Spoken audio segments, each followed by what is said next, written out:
How can you remove background of an image? It's pretty simple actually. You can go to the website like remove.bg that helps you to just simply upload your pic. Make sure the format is not SVG and different type of format. Make sure the format is right.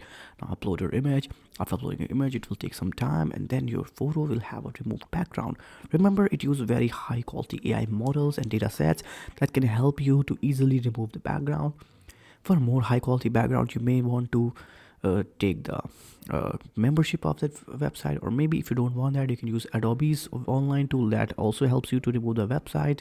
And if remove VG is great, you can even download their app that helps you to remove the background of your image.